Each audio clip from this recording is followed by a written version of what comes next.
मंच पर उपस्थित आदरणीय संत महात्मा गण, पांडाल में उपस्थित सत्संग प्रेमी बंधुओं, बच्चों को शांत कर दीजिए। बच्चों को भक्ति स्वरूपा माता बहनों और बच्चों, बड़े सौभाग्य की बात है कि श्री रामपुर ग्रामवासी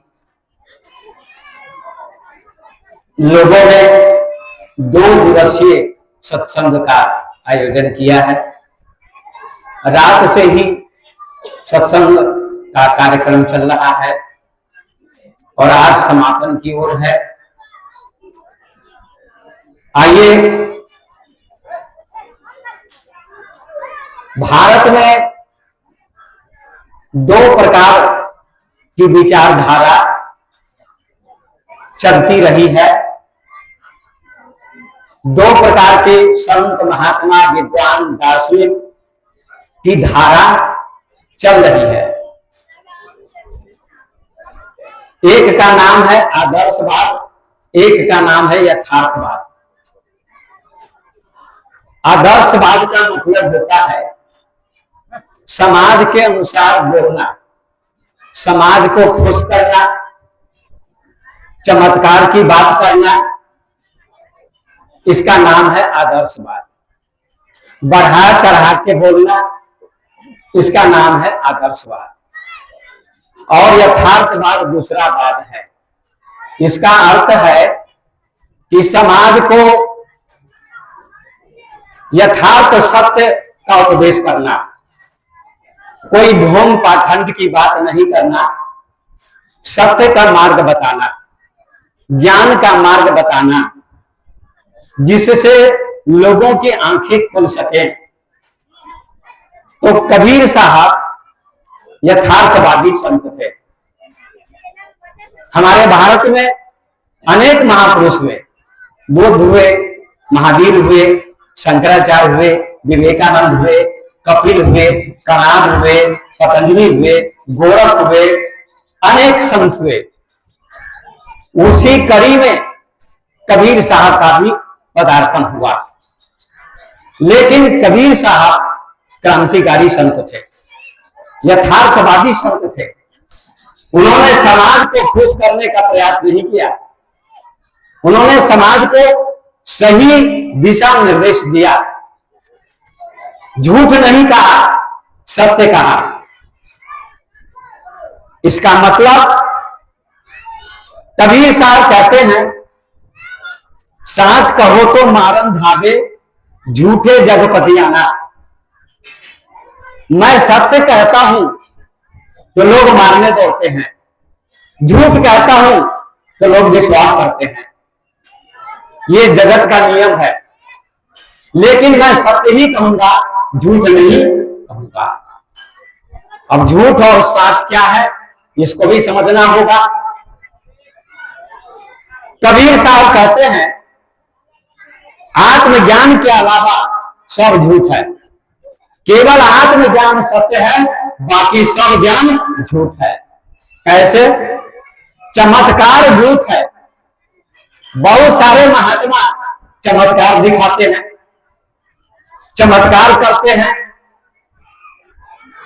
चमत्कार क्या है? चमत्कार है तंत्र मंत्र करना। तंत्र मंत्र करना क्या है? चमत्कार करना है। भभूत पढ़ के किसी को दे देना, तेल पढ़ के किसी को दे देना, मंत्र दे देना कि तुम्हारी भैंस ठीक हो जाएगी, तुम्हारा घर बन जाएगा, तुमको बेटा मिल जाएगा, तुमको धन मिल जाएगा, तुमको संपत्ति मिल जाएगी। ये क्या है? चमत्कार है।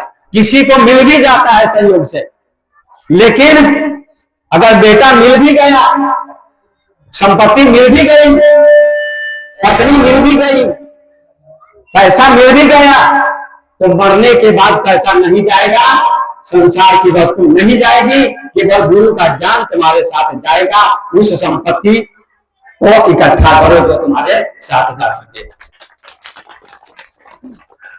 आप चमत्कार के पीछे क्यों पड़ते हैं? करीब करीब 90% लोग चमत्कार के पीछे हैं। कबीर साहब ने चमत्कार का खंडन किया। चमत्कार क्या है? बादल है।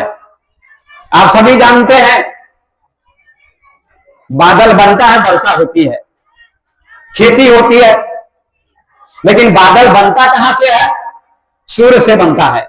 सूर्य का प्रकाश वाष्पित होता है, फिर बादल बनता है, फिर वर्षा होती है। बादल क्या है? झूठ है। और सूर्य क्या है? सत्य है। सूर्य नहीं होगा तो बादल नहीं बनेगा। हवा आती है, बादल को नष्ट कर देती है, लेकिन सूर्य चमकता रहता है।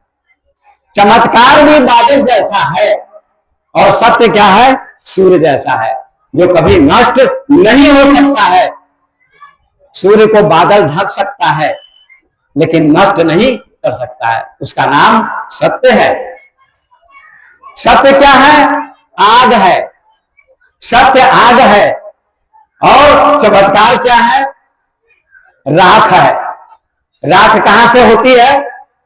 राख कहां से पैदा होती है? बोलिए आप ही लोग। आग से। आग नहीं होगी तो राख नहीं होगी। कबीर साहब कहते हैं मेरी बात आग है और चमत्कार राख है। तुम आग को पकड़ लो, क्योंकि आग से भोजन बनता है, न कि राख से भोजन बनता है। आग को पकड़ लोगे, आग को जान लोगे, तो राख भी अपने आप आ जाएगी। आग क्या है? सत्य, आत्मज्ञान। ये क्या है? आग है। कबीर साहब की बात बहुत आग की तरह है। इसके बारे में हजारी प्रसाद द्विवेदी, वे बहुत बड़े विद्वान, उन्होंने वाक्य लिखा है कि कबीर के शब्द, कबीर की वाणी हाथी के पैर की तरह है। और हाथी का पैर बहुत बड़ा होता है। हाथी के पैर में सारे जानवर के पैर समा सकते हैं, एक एक करके। तो हजारी प्रसाद द्विवेदी ने कहा कबीर की वाणी हाथी के पैर के समान है। और विश्व प्रसिद्ध दार्शनिक ओशो कहते हैं कि सभी संत अद्भुत और बेजोड़ हैं, पर कबीर अद्भुतों में अद्भुत और बेजोड़ है। कबीर का कोई मुकाबला नहीं है, क्योंकि कबीर पंडित नहीं है, कबीर विद्वान नहीं है, कबीर अनुभवी है। कबीर ने जो अनुभव किया वही कहा समाज को। कबीर की वाणी में गीता समा सकती है, कबीर की वाणी में वेद समा सकते हैं। ऐसी वाणी कबीर की है, ये ओशो कहते हैं। आइए चलते हैं। हमारे समाज के लोग सत्य को पहचानने की क्षमता नहीं रखते हैं। सत्य कहने वालों को दंड दिया जाता है। आज भी मैं देखता हूं चमत्कार जो दिखाता है उस महात्मा के पीछे हजारों लोग जाते हैं, लेकिन सत्य कहने वाले को दंड दिया जाता है। आपने सुना होगा कबीर को ही दंड मिला, कबीर को ही दंड मिला, बुद्ध को दंड मिला, सुकरात को दंड मिला, मीरा को दंड मिला। मिला या नहीं मिला? मिला। कबीर ने क्या कहा? सत्य कहा, तो उनको दंड मिला। हिंदू लोगों ने भी दंड दिया उनको, मुसलमान लोगों ने भी दंड दिया, दोनों ने दंड दिया। किसी ने पसंद नहीं किया कबीर को। विदेश में सुकरात थे, उनको जहर दिया वहां के लोगों ने, सत्य कहा तो इसलिए जहर दिया। जहर को भी उन्होंने पी लिया। मीरा को भी लोगों ने जहर दिया।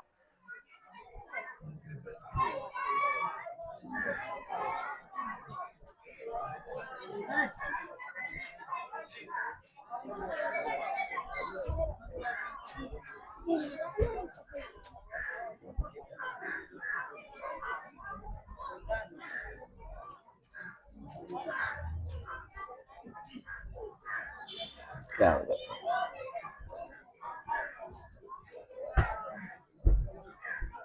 आप इधर लगा लो। यहाँ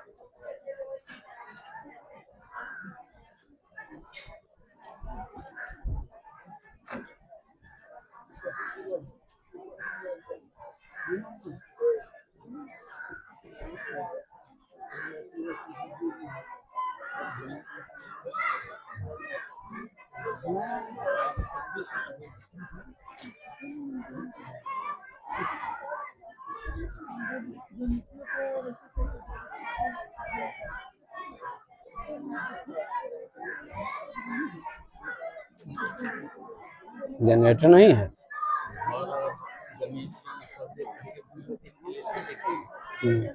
देखिए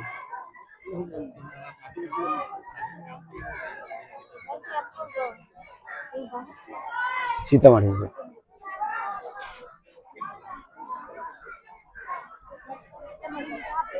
बरियारपुर में आश्रम है।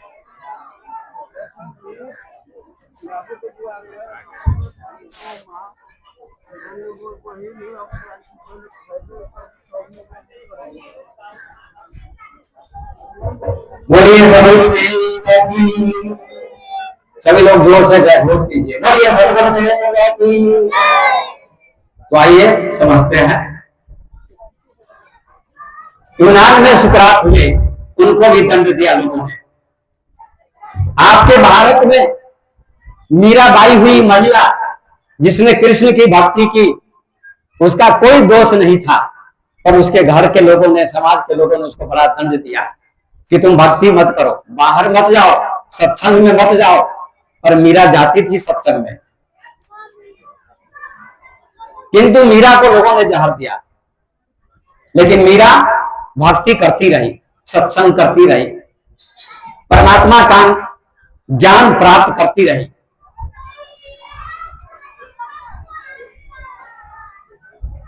और बुद्ध को भी लोगों ने दंड दिया। बुद्ध भगवान को नहीं मानते थे। ध्यान से सुनिए सभी लोग, बुद्ध भगवान को नहीं मानते थे। भगवान की बड़ी मान्यता दुनिया में चल रही है। कुछ लोग भगवान को मानते हैं, कुछ लोग भगवान को नहीं मानते हैं। जैसे भारत में 3 धर्म बहुत प्रसिद्ध है, हिंदू, बौद्ध और जैन। ये 3 धर्म प्रसिद्ध है। हिंदू धर्म में भगवान की मान्यता है, इस्लाम धर्म में भी खुदा की मान्यता है, और यहूदी ईसाई धर्म में भी गॉड की मान्यता है।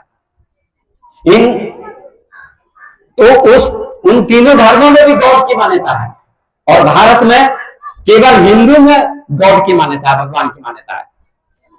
बौद्ध धर्म में और जैन धर्म में भगवान को नहीं मानते हैं। बुद्ध भगवान हुए आज से 2500 वर्ष पहले, उन्होंने कहा कोई भगवान नहीं है। ऐसा क्यों कहा? इसलिए कहा, बुद्ध ने निर्णय दिया कि अगर भगवान होता तो दुनिया में अन्याय नहीं होता, दुनिया में हत्या नहीं होती, अधर्म नहीं होता। चोर चोरी करने जाता है, भगवान उसको मना क्यों नहीं करता? डकैत डकैती डालता है, उसको भगवान मना क्यों नहीं करता? क्योंकि भगवान सर्वज्ञ है। भगवान क्या है? सर्वज्ञ है। लोगों की मान्यता के आधार पर तो भगवान को तो रोकना चाहिए, लेकिन चोर को क्यों नहीं रोकता? डकैत को क्यों नहीं रोकता?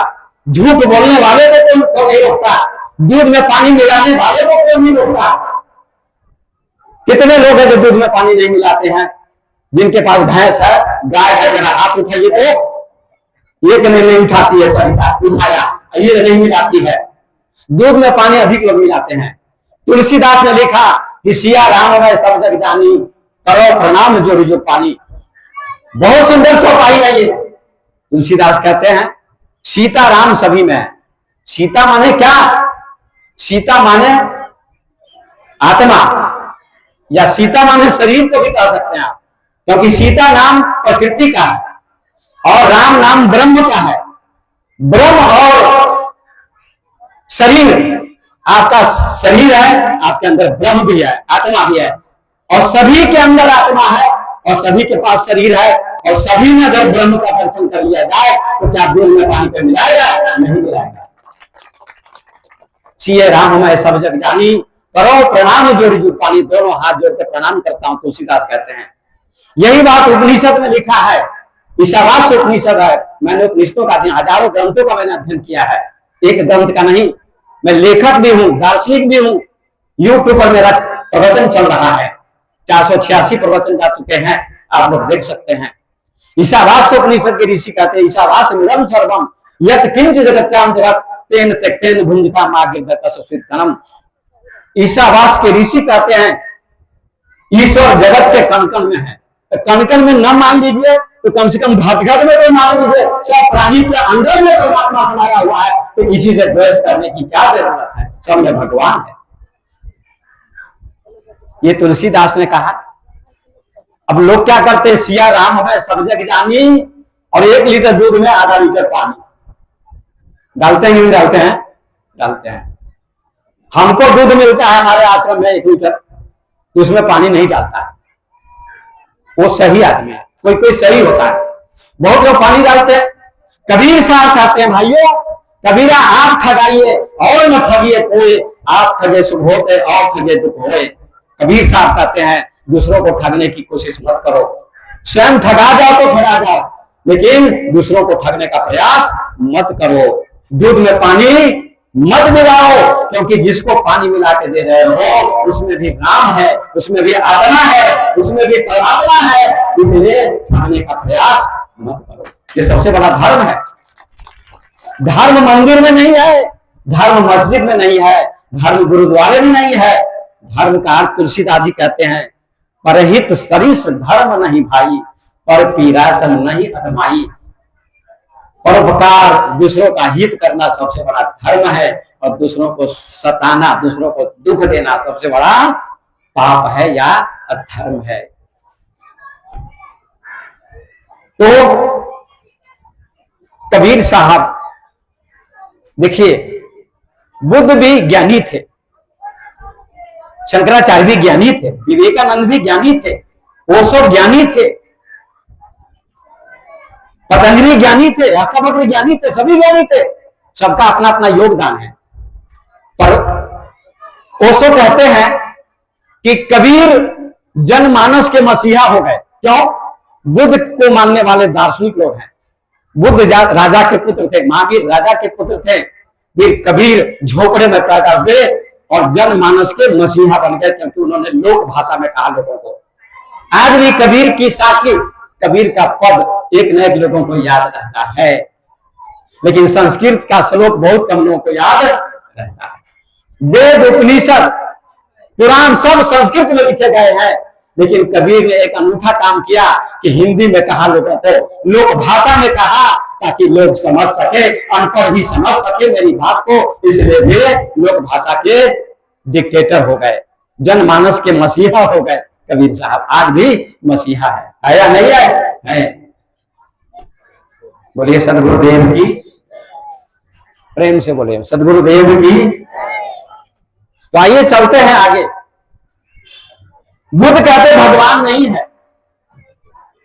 एक विद्वान हुआ बाहर का, so godless and so god like, अंग्रेजी में लिखा।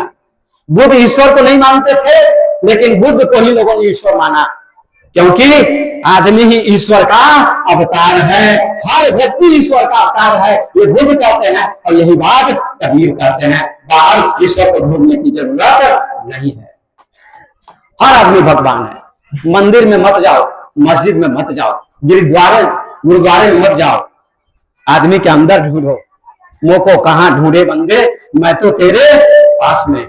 न मैं मंदिर, न मैं मस्जिद, न काबे कैलाश में, न मैं जप में, नहीं मैं तप में, नहीं मैं व्रत उपवास में, नहीं कोई क्रिया कर्म में रहता, नहीं योग संन्यास में। खोजी होए तुरंत ले जाऊं एक पल की तलाश में। कहा कबीर सुनो भाई साधो, मैं तो हूं सब श्वासन की श्वास में,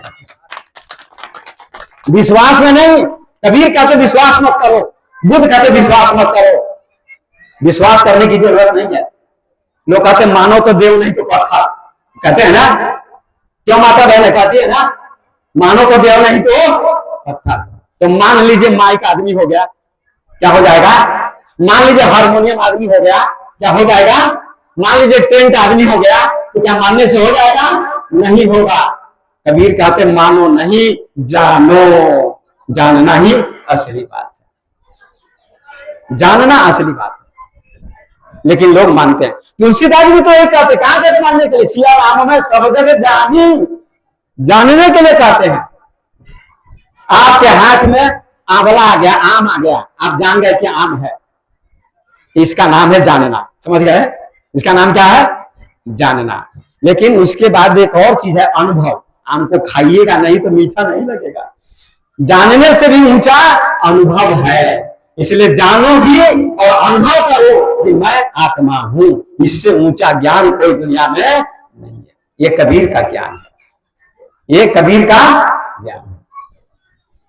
कबीर कहते घूंघट के पट खोल रहे तुम्हें पिया मिलेंगे, घट घट में वह साईं रमता, कटुक वचन मत बोल रहे। धन यौवन का गर्व न कीजिए, झूठा पंजरंग चोल रे। शून्य महल में दिए ना बारिये, आसन से मत डोल रे। जोग जुगुत से रंग महल में पिए पायो अनमोल रे। और कहत कबीर आनंद भयो है, बाजत अनहद ढोल रे। बहुत सुंदर विवेचन करते हैं कबीर। कबीर का दर्शन क्या है, कबीर की फिलॉसफी क्या है। फिलॉसफी माने दर्शन। वो सो कहते हैं कि फिलॉसफी माने चिंतन मनन और दर्शन माने देखना। दर्शन माने देखना। बोलिए आप सुनो, दर्शन माने क्या होता है? सभी लोग बोलिए, हाथ उठा के। दर्शन माने देखना। जैसे आप हमको देखते हैं, मैं आपको देख रहा हूं, इसी का नाम दर्शन हो गया। लेकिन बड़े बड़े विद्वान दर्शन में उलझाए हुए हैं। दर्शन शब्द अच्छा है। योग, वेदांत, वैशेषिक, सांख्य, न्याय, मीमांसा, इनको दर्शन कहते हैं। लेकिन कबीर साहब का दर्शन क्या है कि घूंघट के पट खोल रहे तो है पिया मिलेंगे। महिला जाती है ससुराल में शादी करके, जाती है ना लड़की। अब ऐसा होता है कि नहीं होता मैं नहीं जानता, लेकिन पहले ऐसा होता था। लड़की ससुराल में जाती थी, घूंघट करके जाती थी ससुराल में। गांव के लोग देखने आते थे, पड़ोस के लोग देखने आते थे, ये लड़की कैसी है, नाक चपटी है कि खड़ी है, पहाड़ी है कि बिहारी है, गोरी है कि काली है, 5 फीट 6 इंच है कि नहीं है, 5.5 फीट है कि नहीं है, ये सब लोग देखते हैं। ये सही बात है कि नहीं है? कबीर साहब कहते हैं, ये संसार का उदाहरण देते हुए समझाने का प्रयास किया है। कोई हंसी की बात नहीं है, थोड़ा हंस लिए तो ये भी ठीक ही है, गलत बात नहीं है। रोना नहीं चाहिए, हंसना चाहिए। कबीर कहते हैं घूंघट के पट खोले तो ही पिया मिले।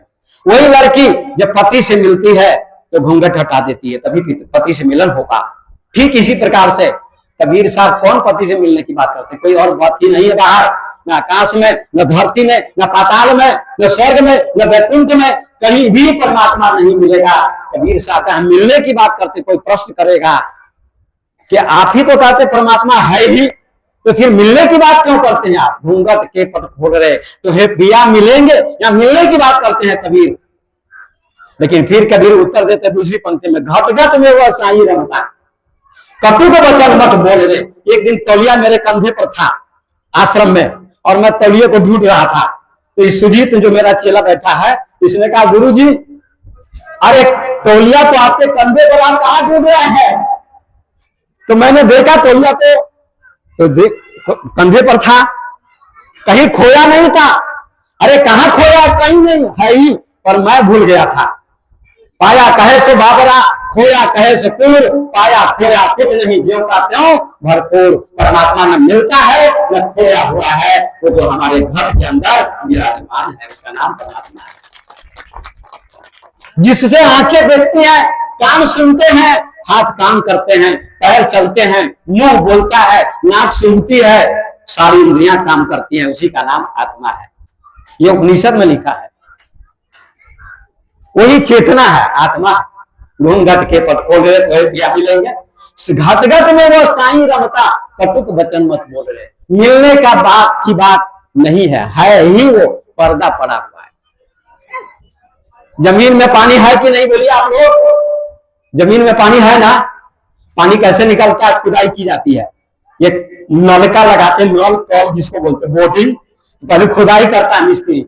खोदते खोदते खोदते खोदते मिट्टी अलग हो जाती है, पत्थर अलग हो जाता है, और अंत में जब पानी निकल जाता है तो खुदाई बंद हो जाती है। पानी मिलता नहीं, पानी था, उसके ऊपर मिट्टी की परतें थी, और तो खोदने के बाद मिट्टी की परतें हट गई और पानी का दर्शन हो गया। ऐसे ही परमात्मा हमारे अंदर है, उसका दर्शन अंदर भी हो जाता है। घूंघट के पट खोल रहे तो है पिया मिलेंगे, घट घट में वह साईं रमता, कटुक वचन मत बोल रहे। साईं माने आत्मा, साईं माने स्वामी। स्त्री का पति होता है उसको साईं बोलते हैं। कबीर साहब कहते साईं माने आत्मा, साईं माने चेतना। साईं माने सदगुरु, है ना। वो सदगुरु बता दे तुम्हारे अंदर वो आत्मा है, उसकी खोज बाहर मत करो। लेकिन हम लोग किसको मानते हैं? कोई शिव को मानता है, कोई राम को मानता है, कोई कृष्ण को मानता है। कबीर साहब कहते मानने की जरूरत नहीं, जानने की जरूरत है। देखिए कृष्ण भगवान भी कहते हैं कि मैं आत्मा हूं, आम आत्मा गुणा के साथ सर्वभूता से अस्थित, हम अभिष्ट मध्यम से भूता नाम मनते बचा, गीता के 10वें अध्याय में कहते हैं मैं सभी प्राणियों के अंदर आत्मा हूं। कृष्ण नाम आत्मा का है। कृष्ण नाम किसका है? कृष्ण शब्द का अर्थ होता है आकर्षति सर्वान जनान इति कृष्ण आकर्षते। संस्कृत में जो सभी लोगों को आकर्षित करे उसका नाम कृष्ण है। तो आकर्षित कौन करता है? हमारे अंदर आत्मा है, आपके अंदर आत्मा है, आपके अंदर चेतना है, मेरे अंदर चेतना है, तभी हम एक दूसरे से आकर्षित हो रहे हैं, प्रवचन सुन रहे हैं। उसी का नाम कृष्ण है, उसी का नाम कृष्ण। समझ में आया? कृष्ण का गलत अर्थ नहीं है, कृष्ण का सही अर्थ है। और राम का भी यही अर्थ, रमन्ते योगिनो यस्मिन् इति स राम, जो सभी में रमन कर रहा है उसका नाम राम है। रमे निरंतर आत्मा सब भक्त आठो याम, ताही से संतम धरा राम का नाम। वो सभी के अंदर राम बैठा हुआ है, उसी का नाम राम है। अयोध्या निवासी राम एक महापुरुष थे, है ना, अच्छे पुरुष थे। लेकिन कबीर साहब उस राम की उपासना करने के लिए नहीं कहते। वो आदर्श पुरुष थे, लेकिन उपासना ज्ञान तुम आत्मा का करो, इस राम का करो जो अंदर में बैठा हो। उस राम से इतनी शिक्षा मिलती है, पति पत्नी में कैसा प्रेम हो, भाई भाई में कैसा प्रेम हो, पिता पुत्र में कैसा प्रेम हो, राजा प्रजा में कैसा प्रेम हो। उस राम से सबसे बड़ी शिक्षा यही मिलती है, यही शिक्षा मिलती है। बोलिए सदगुरुदेव की यही शिक्षा। शिव को मानते हैं लोग, अभी शिव चर्चा चलती है बहुत जोर से पूरे बिहार में, चलती है ना। मैं शिव का खंडन नहीं करता हूं, लेकिन जो शिव चर्चा करने वाले लोग हैं उनसे मैं निवेदन करना चाहता हूं कि शिव को लोग नहीं समझ पाते सही से। ओशो ने शिव के ऊपर 5 पुस्तकें लिखी हैं, तंत्र सूत्र। शिव नाम आत्मा का है, कल्याण का है। शिव कोई बाहर नहीं है। एक श्लोक आप लोगों ने सुना होगा, जो बड़े बड़े विद्वान बोलते हैं, कर्पूर गौरम करुणावतारम संसार सारम भुजगेंद्रहारम सदा वसंतम हृदयारविंदे भवम भवानी सहितम। बोलते हैं ना, इसका क्या अर्थ है? सुनिएगा जरा। कर्पूर गौरम, कपूर के समान गोरे हैं शिव जी। करुणावतारम, करुणा का अवतार है। संसार सारम, और संसार के सार तत्व हैं। संसार सारम भुजगेंद्रहारम, उनके गले में सांपों की माला है। सदा वसंतम, और सदा निवास करते हैं कहा? हृदय अरविंद, हृदय जोर अरविंद, हृदय जोर। पढ़े लिखे लोग यहां बैठे हुए हैं। अरविंद माने क्या होता है? अरविंद माने कमल, अरविंद माने हृदय रूपी कमल में शिव जी निवास करते हैं।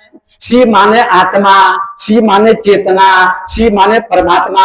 वो मेरे अंदर ही बैठा हुआ है, जिससे मैं बोलता हूं, जिससे मैं खाता हूं, जिससे मैं काम करता हूं, जिससे सारी इंद्रियां काम करती हैं, उसका नाम शिव है। आत्मा कहो, चेतना कहो, शिव कहो, कुछ भी कहो, अनेक के एक चीज अनेक नाम। ठीक है? शिव चर्चा वाले को बड़ा दुख होता होगा। मैं खंडन नहीं कर रहा हूं, समझिए, प्रयास कीजिए। मांस मछली खाते हैं और शिव चर्चा करते हैं, कंगन हाथ में बांधते हैं और कंगन निकाल के मांस खा लेते हैं और फिर शिव चर्चा करते हैं। क्या भगवान शिव को पाने के लिए पार्वती ने मांस खाया था? पार्वती ने 3000 वर्ष तक तपस्या की थी, ऐसा लिखा है रामायण में। बेल का पत्ता खाकर, घास खाकर, पानी पीकर, उपवास रहकर उसने तपस्या की थी, साधना की थी, तब शिव से उसका विवाह हुआ था। मछली खाने से उसका विवाह हुआ था। शिव चर्चा करने वाली माताओं से मैं कहना चाहता हूं और भाइयों से कि मांस मत खाओ। कहते हैं अभी नहीं छूट रहा, दिल करता है तो खाते हैं। दिल तो बहुत कुछ करता है, मन तो बहुत कुछ करता है, चोरी करने का, डकैती करने का। करिए डकैती, मन तो करता दूसरे की पत्नी हमारी पत्नी हो जाए, दूसरे का घर मेरा घर हो जाए। क्या होगा? नहीं होगा। शिव जी से एक बड़ी शिक्षा लीजिए आप लोग, एक बड़ी शिक्षा। एक कहानी सुनाता हूं शिव जी की। शिव का जो परिवार है कितना अच्छा है, शिव का परिवार कितना अच्छा है। शिव के परिवार में क्या क्या है देखा कभी? शिव के परिवार में शिव जी, शिव के परिवार में पार्वती जी, शिव के परिवार में चूहा, शिव के परिवार में शेर और शिव के परिवार में बैल और मोर, है ना? दिखाया गया है। इसका मतलब क्या हुआ? इसका मतलब है चूहा का दुश्मन सांप, चूहा का दुश्मन सांप कैसे रहेगा, फिर भी रहता है। और सांप का दुश्मन मोर, फिर भी कैसे रहता है? सांप और मोर दोनों रहते हैं, सांप और चूहा दोनों रहते हैं। और शिव जी का वाहन बैल है, नंदी महाराज। अब बैल का दुश्मन शेर, दुर्गा जी का वाहन, पार्वती जी का वाहन। शेर बैल को खा जाता है। ये दोनों साथ कैसे रहते हैं? सभी साथ में रहते हैं। कभी चिंतन किया इसका? नहीं किया। इसका मतलब है कि जिस परिवार में प्रेम है, जिस परिवार में प्रेम है, उस परिवार में शत्रुता नहीं है, युद्ध नहीं है, लड़ाई नहीं है। वहां शत्रुता समाप्त हो जाती है, वहां दुश्मनी समाप्त हो जाती है। मुझ में राम तुझ में राम, गाइए एक पंक्ति। मुझ में राम तुझ में राम, सब में राम समाया। मुझ में राम तुझ में राम, सब में राम समाया। सबसे करलो प्रेम जगत में, सबसे गाइए सब लोग। प्रेम जगत में कोई नहीं पराया, कोई नहीं पराया। एक बाप के बेटे हैं हम, एक माला के मोती। एक बाप के बेटे हैं, गाइए। दो दो बजे रात को विवाह में गीत गाती हैं आप। मिश्री खाता के लड़ाई खाना खा के कटोरी मिलती है कि नाम में। यहाँ भजन गाने में छठी का दूध याद आ रहा है। गाओ सभी लोग। एक बाप के बेटे हैं हम, एक माला के मोती। एक बाप के बेटे हैं हम, ना जाने किस मूरत ने, ना जाने किस मूरत ने हमें सिखाया। मुझ में राम तुझ में राम, सब में राम समाया। सबसे करो प्रेम जगत में कोई नहीं पराया, कोई नहीं। तुझ में राम तुझ में राम, सब में राम, सब में राम है ना? सभी में राम है, ठीक है। कोई पराया नहीं है, कोई पराया नहीं है, सब अपने हैं। ऐसा चिंतन होना चाहिए, ऐसी दृष्टि होनी चाहिए, ऐसा ज्ञान होना चाहिए। प्रेम करो सबसे, राग द्वेष मत करो। ईसा मसीह से किसी ने पूछा आपके प्रभु के राज्य में कौन प्रवेश करेगा? तो ईसा मसीह कहते हैं, एक छोटा सा बच्चा था, उसको गोद में ले लिया और कहा छोटे बच्चे जैसा जो निर्दोष हो जाएगा, निष्कपट हो जाएगा, इनोसेंट हो जाएगा, वही परमात्मा के राज्य में प्रवेश करेगा। उसी को सदगुरु कबीर कहते हैं कि मन ऐसा निर्मल भया, जैसा गंगा नीर, पीछे पीछे हरि कबीर। कोई हरि भगवान ऊपर से नहीं आएगा जो पीछे चलेगा, गुरु जी आपके पीछे पीछे चलेंगे। पीछे पीछे चलने का मतलब आपका समर्पण बच्चे जैसा होगा तो आपको सारा ज्ञान गुरु जी दे देंगे। ईसा मसीह कहते हैं प्रेम से परमात्मा मिलता है। Love is God, God is one and God is light. परमात्मा प्रेम है, ऐसा कहा। एक है, प्रकाश रूप है। प्रकाश माने ज्ञान रूप, प्रकाश माने कोई बाहरी प्रकाश नहीं, ज्ञान रूप परमात्मा है। कैसा है? ज्ञान रूप। आइए थोड़ी सी चर्चा और करें, टाइम है ना मेरे पास, अभी 1 घंटा नहीं हुआ है। हैं? ठीक है, एक बच्ची ने 50 रुपए दिए, कहा नाम अंशु कुमारी। इस बच्ची ने, हमको तो नहीं कहना चाहिए, संचालक को कहना चाहिए, कोई बात नहीं। चलिए एक ही बात 2-3 महिलाओं ने चलाया, कोई बात नहीं, सबको बहुत बहुत आशीर्वाद है, बोलिए गुरुदेव भगवान की। देखिए जयकारा जोर से लगाइए, धीरे धीरे मत लगाइए, जयकारा जोर से लगाइए। झगड़ा होता तो एनर्जी कहां से आ जाती साथ में लड़ने के लिए, और यहाँ बोलने के लिए एनर्जी नहीं आ रही है आपको, खाली पेट आए हुए क्या? तो जलपान तो किए होंगे ना, जिसमें प्रेम से बोलिए बड़े सदगुरुदेव भगवान की। तो आइए चलते हैं। कबीर साहब कहते हैं, मेरा जो आज विषय था, विषय को आ रहा हूं लेकर। कबीर साहब का कथन है कि राम को मानो मत, कृष्ण को मानो मत, शिव को मानो मत, जानो शिव नाम आत्मा का, कृष्ण नाम आत्मा का, राम नाम भी आत्मा का। एकदम सद्विप्रा बहुधा वदंती। शास्त्र में कहा है, उपनिषद वेद में, कि सत्य एक है और उसके नाम अनेक है, उसके नाम अनेक है। तो आइए, कबीर साहब कहते हैं कि दुनिया के लोग, कोई राम का नाम जपता है, कोई कृष्ण का नाम जपता है, कोई शिव का नाम जपता है, कोई गॉड का नाम जपता है। कबीर साहब कहते हैं अपने बीजक में, क्या कहते हैं, पंडित बात बदय से झूठा, राम के कहे जगत गति पावे, खार कहे मुकुट मीठा, पावक कहे पाव जो गाहे, जल का तृषा बुझाई, भोजन कहे भूख जो भागे, तो दुनिया कर जाई। और नरके संग सुगा हरि बोले, हरि प्रताप न जाने, जो कभू उड़ी जाए जंगल में, सपनों सुरति न आने, बिनु देखे बिनु अर्श परस, बिनु नाम लिए क्या होई, अधन के कहे धनिक जो होवे, निर्धन रहे न कोई, साची प्रीत विषय में आसी, हरि भक्तन की फांसी, कहे कबीर राम भजे बिनु बांधे या बोल। इसकी व्याख्या मैं करके सुनाता हूं, इसी के बाद विराम दे दूंगा, 1 घंटा हो जाएगा। सभी लोग ध्यान से सुने माता बहनों की। कबीर साहब कहते हैं, कबीर का चिंतन क्रांतिकारी चिंतन था।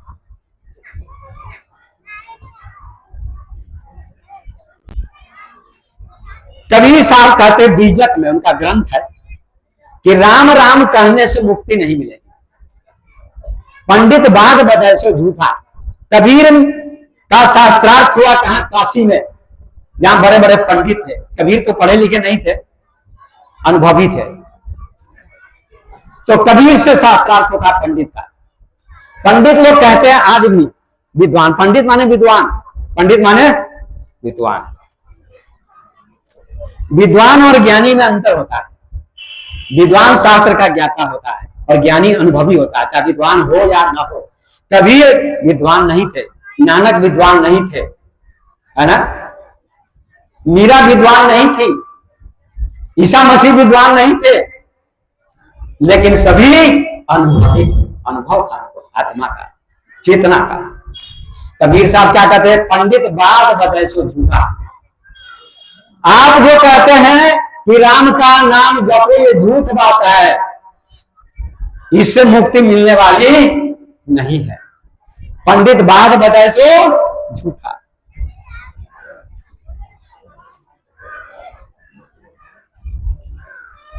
कैसे?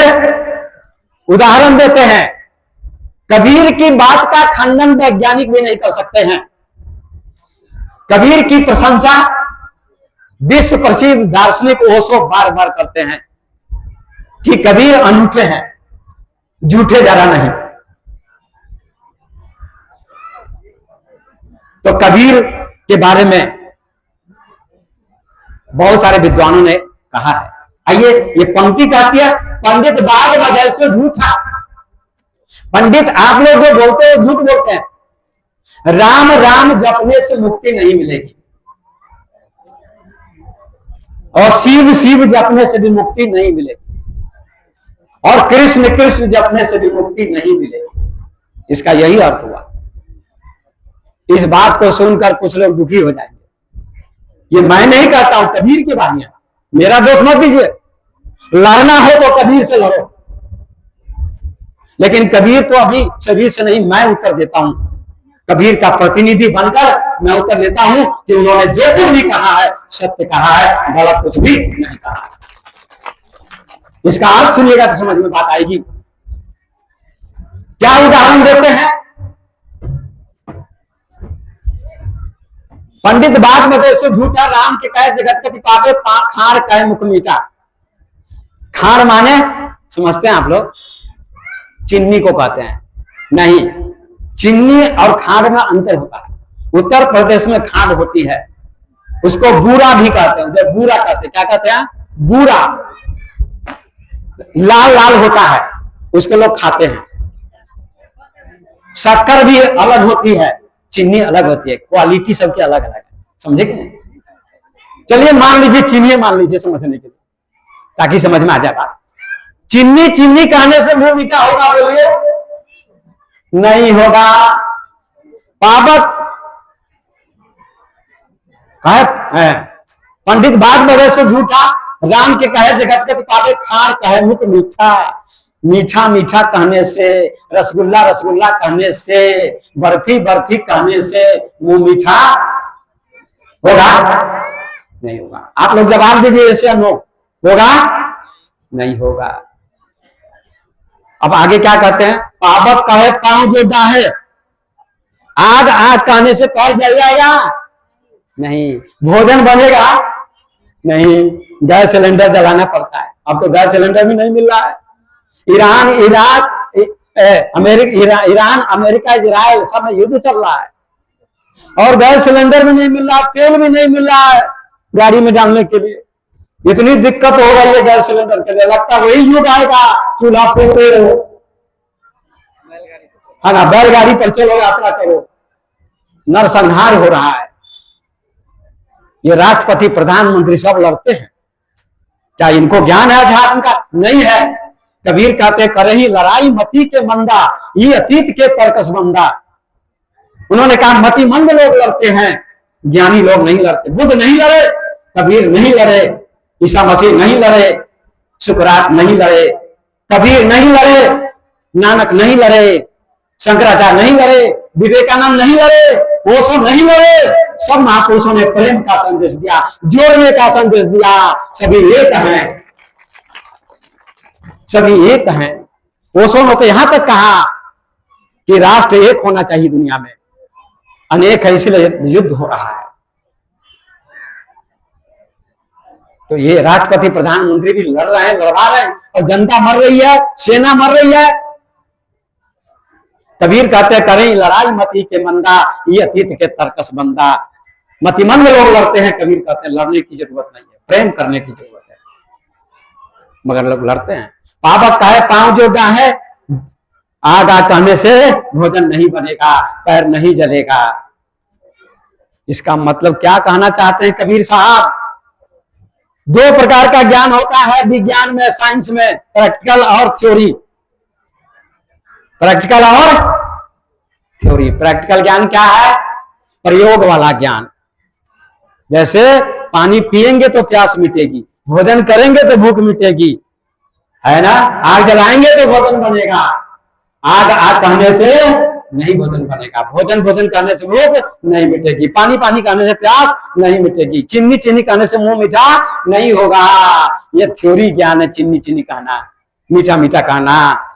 कबीर साहब कहते हैं सही राम राम शिव शिव ओम ओम केवल जपने मात्र से मुक्ति नहीं मिलेगी, उसका प्रयोग करना पड़ेगा, मेडिटेशन करना होगा, ध्यान करना होगा, योग करना होगा, तब आपको शांति मिलेगी, आनंद मिलेगा। आइए आगे सुनाते हैं। पावक कहे पांव जो डाहे, जल कहे तृषा बुझाई, भोजन कहे भूख जो भागे तो दुनिया तरी जाई। भोजन भोजन कहने से अगर भूख मिट जाए तो दुनिया को मुक्ति मिल जाएगी, दुनिया तर जाएगी, फिर किसी किसान को खेत में काम करने की जरूरत नहीं पड़ेगी, व्यापार करने की जरूरत नहीं पड़ेगी, बस ऐसे ही हो जाएगा, ऐसे ही सब मिल जाएगा।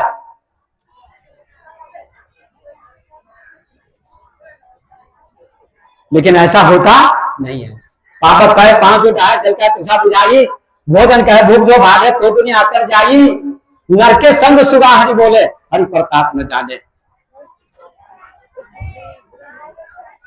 एक कहानी छोटी सी है। एक शिव जी के भक्त थे। किसके भक्त थे? शिव जी के। बोलिए सदगुरुदेव की। शिव जी के भक्त थे, जोर से बोलिए सदगुरुदेव की। शिव जी के भक्त थे। उन्होंने तपस्या की 12 वर्षों तक। कहते हैं 12 वर्ष तपस्या करने के बाद भगवान प्रकट होते हैं। ये समझने के लिए कहानी है, ना कि कोई भगवान आकाश से आते हैं दर्शन देते हैं। एक कहानी को समझना है। कहानी प्रतीकात्मक होती है समझने के लिए। तो भगवान प्रसन्न होते हैं शिव जी, कहते वरदान मांगो। उसने वरदान मांगा कि हमको 3 चीज दे दीजिए। कहा ठीक है तथास्तु। शिव जी कहते वरदान, पहला वरदान बोलो क्या चाहिए। कहा हमको मकान मिल जाना चाहिए 7 मंजिल का, और हमारे पड़ोसी को दुगुना मिलना चाहिए, जो चीज मैं मांगू। तो शिव जी ने कहा ये तो अच्छी बात है। क्या ऐसा लोग चाहते हैं कि हमारे पड़ोसी को हमसे दुगुनी चीज मिल जाए? ऐसा कोई चाहता है? मंदिर में जाते तो लोग क्या कहते हैं, हमको मिले, हमको मिले बेटा, हमको मिले बेटी, हमको मिले धन, हमको मिले सुंदर पत्नी, हमको मिले जमीन, हमको मिले पैसा, पड़ोसी को मिले ना मिले, सबको मिलना चाहिए, ऐसी भावना होनी चाहिए। शिव जी ने कहा तथास्तु। इसका मकान 7 मंजिल का, उसका मकान 14 मंजिल का हो गया पड़ोसी का। उस भक्त ने कहा शिव जी हमसे बर्दाश्त नहीं होगा, हमारा मकान 7 मंजिल का, इसका मकान 14 मंजिल का, इसके मकान को नष्ट कर दीजिए। शिव जी ने कहा 3 चीजें लौट कर नहीं आती हैं। शरीर से आत्मा निकल जाएगी तो लौट के नहीं आएगी, धनुष से बाण निकल जाएगा लौट के नहीं आएगा, मुंह से अच्छे बुरे शब्द निकल जाएंगे तो लौट के नहीं आएंगे। अब वरदान मिल गया, दूसरा वरदान मांगो। उसने कहा मेरे आंगन में गड्ढा होगा, कुआं। उसने सोचा मेरे आंगन में 1 होगा तो उसके आंगन में 2 हो जाएंगे। शिव जी ने कहा तथास्तु। इसके आंगन में 1, उसके आंगन में 2 कुएं हो गए। उसने कहा अब आनंद आ रहा है हमको। शिव जी कहते तीसरा वरदान मांग लो। उसने आंख बंद की और आंख खोलकर शिव जी से कहा हे शिव जी हमारी 1 आंख फूट जाए। उसने सोचा हमारी 1 फूटेगी तो उसकी दोनों चली जाएंगी। शिव जी ने कहा तथास्तु। इसकी 1 फूटी, उसकी दोनों फूट गई। उसने कहा अच्छा हुआ, अंधा हो गया और कुएं में गिरेगा तो हमको मजा आएगा, आनंद आएगा। शिव जी ने कहा ऐसा मत मांगो, गलत है। क्या ऐसा वरदान मांगना चाहिए? नहीं मांगना चाहिए। वरदान मांगने की जरूरत भी नहीं है। लोग कहते हैं दया करो, शिव जी दया करते हैं। शिव चर्चा वाले कहते हैं दया मांगो, शिव जी का नाम जपो और शिव चर्चा करो। 3 सूत्र है ना। दया मांगो। शिव जी गुरु है, ये गुरु नहीं है शरीर वाले, ये भी कहते हैं। तो जब ये गुरु नहीं है तो तुलसीदास जी ने क्यों लिखा बिना गुरु भाव निधि तरह न कोई, जो भी रंग शंकर गम। बिना गुरु के भवसागर कोई पार नहीं करेगा, चाहे ब्रह्मा के समान क्यों न हो जाए और शिव जी के समान कोई क्यों न हो जाए, इस गुरु के बिना भवसागर पार नहीं करेगा। जरा आप ही लोग बताइए माता बहनों भाइयों, अगर मेरा शरीर न हो तो मैं प्रवचन कैसे दूंगा? या किसी का भी शरीर न हो तो प्रवचन कैसे देगा? शरीर साधन है, परमात्मा साध्य है। राम ने गुरु बनाया भगवान राम ने वशिष्ठ को, भगवान कृष्ण ने गुरु बनाया महर्षि संदीपनी को, स्वामी विवेकानंद ने गुरु बनाया रामकृष्ण परमहंस को, स्वयं कबीर साहब ने गुरु बनाया स्वामी रामानंद को। बनाया नहीं बनाया? मीरा ने गुरु बनाया रविदास को। क्या गुरु की जरूरत नहीं है? शिव जी गुरु नहीं है। गुरु तो आप हैं जो प्रवचन दे रहे हैं, तो आप ही को प्रवचन देना चाहिए। शिव जी आत्मा है, शिव जी ब्रह्म है, शिव जी परमात्मा है जो हमारे सब के अंदर बैठे हुए हैं। उसको बताने वाले इस गुरु की जरूरत है। शिव का मैं कोई खंडन नहीं करता, शिव का बहुत ऊंचा अर्थ है। शिव तत्व तो बहुत सुंदर चीज है। शिव जैसा कोई योगी नहीं, शिव जैसा कोई ध्यानी नहीं हुआ जगत में, ऐसा ओशो ने कहा। ध्यानी, आप ध्यान करो, सभी लोग ध्यान करो। तो कबीर साहब कहते हैं, भोजन कहे भूख जो भागे तो दुनिया तरी जाई, नर के संग सुगा हरि बोले, हरि प्रताप न जाने। आदमी के संग में साथ में कभी कभी सुगा तोता राम राम बोलता है ना, पिंजरे से निकल जाता है तो कभी राम का नाम नहीं लेगा, उसी को कहते हैं। नर के संग सुगा हरि बोले, हरि प्रताप न जाने, और जो कबहू उड़ी जाए जंगल में, सपनों सुरते ना आने। सपने में भी याद नहीं करेगा राम को। एक शिकारी गया जंगल में तोते को फंसाने, पक्षी को, सुगा को, जाल फैला दिया, जाल फैला दिया और रटने, तोता रट रहा था, शिकारी आएगा, जाल बिछाएगा, दाना डालेगा और लो में आकर फंसेंगे नहीं। हो गया टाइम, ठीक है। जाल में जाल फैला दिया था, लेकिन तोते रट रहे थे, शिकारी आएगा, जाल बिछाएगा और दाना डालेगा, लो में फंसेंगे नहीं। लेकिन धीरे धीरे सभी फंस गए और शिकारी ने जाल को समेटा, कंधे पर रखा और लेके जा रहा था घर पर। फिर भी जाल में फंसे हुए तोते बोल रहे थे, शिकारी आएगा, जाल बिछाएगा, दाना डालेगा, लोग में फंसेंगे नहीं। और फंसे भी हैं, फंसे भी हैं और कहते फंसेंगे नहीं। ज्ञान नहीं था तोतों को कि तोता क्या है, दाना क्या होता है, शिकारी क्या होता है और फंसना क्या होता है। इस बात को तोते नहीं जानते थे, फंस गए। ऐसे ही लोग भगवान का नाम जपते हैं पर जानते नहीं है। जपने से वो अंत में कबीर कहते हैं, बिनु देखे बिनु अर्श परस बिनु नाम लिए क्या हुई।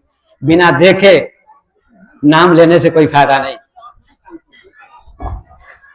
कबीर है ना, कहे कबीर के राम भजे बिनु बाधे यमपुर जासी। और राम को भजो, राम को भजो, भजो माने जानना।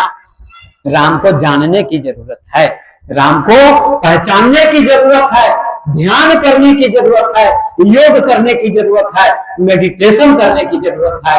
ये करेंगे तब आपका मन शांत होगा और परमात्मा का अनुभव होगा, आत्मा का अनुभव होगा और आपका जीवन सफल होगा।